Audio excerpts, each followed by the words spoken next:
Perkenalkan, nama saya Jeremy Wuntu dari kelas 5 TI 1 dengan NIM 2302409. Jadi kali ini saya akan membawakan materi tentang forward dan backward chaining di era AI digital modern. Nah, materi ini membahas bagaimana cara kerja logika penalaran AI modern yang masih menggunakan konsep klasik. Yang pertama, fondasi logika penalaran AI. Kecerdasan buatan kini berkembang pesat, namun prinsip dasarnya masih sama seperti dulu, berbasis pada logika.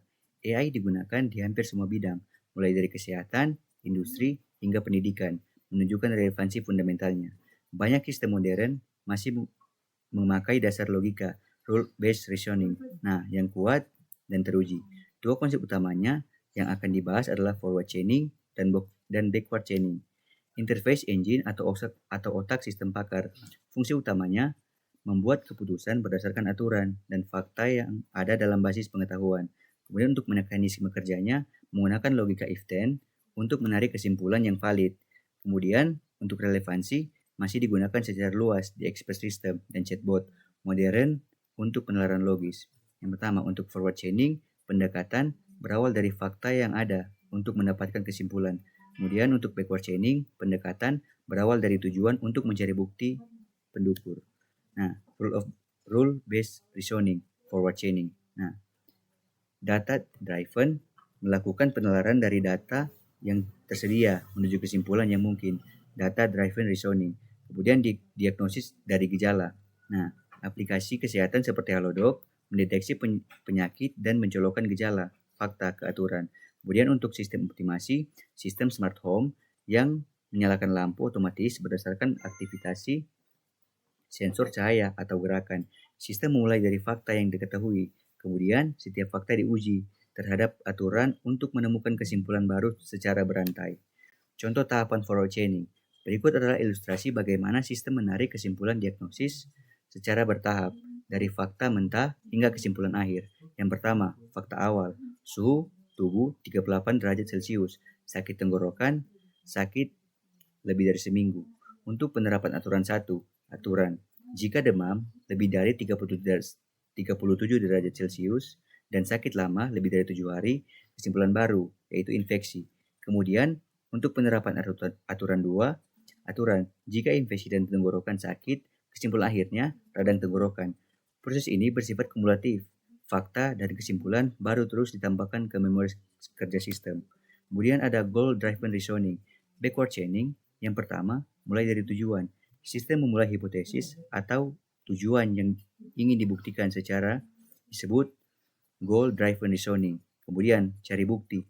Sistem bekerja mundur, mencari fakta dan subtujuan yang diperlukan untuk membenarkan hipotesis awal. Dan yang ketiga, aplikasi kritis. Umumnya digunakan untuk diagnosis, konsultasi, dan validasi.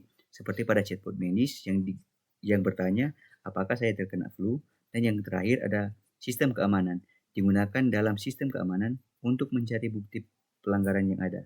Nah, untuk perbandingan metode chaining, yang pertama itu memilih metode penalaran yang tepat tergantung pada masalah yang dihadapi. Kedua metode ini memiliki peran spesifik.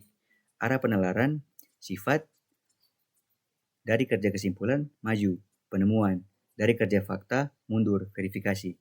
Untuk cocok untuk sistem kontrol, simulasi IoT, dan fakta yang banyak. Kemudian diagnosis konsultasi dan saat tujuannya spesifik. Untuk contoh modern, smart home, sistem peringatan dini, sensor otomatis, dan chatbot medis, sistem hukum prediktif. Kemudian ada algoritma dasar AI, teknik pencarian dalam AI.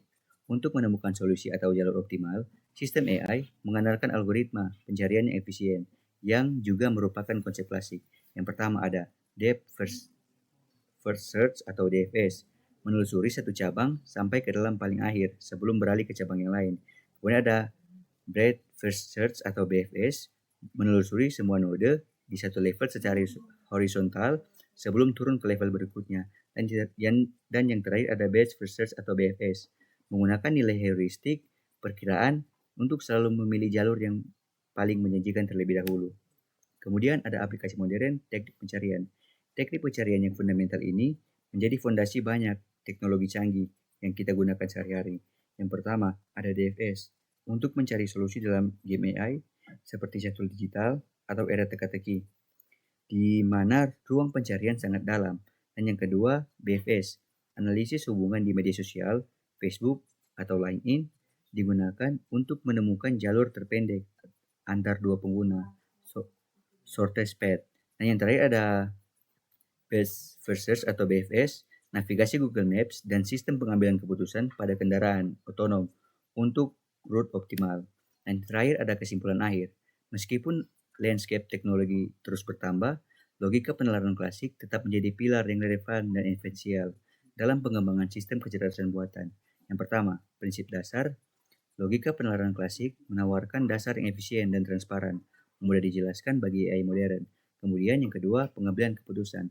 Forward dan backchaining adalah alat penting bagi sistem AI untuk membuat keputusan yang terstruktur dan logis. Kemudian yang terakhir ada optimasi.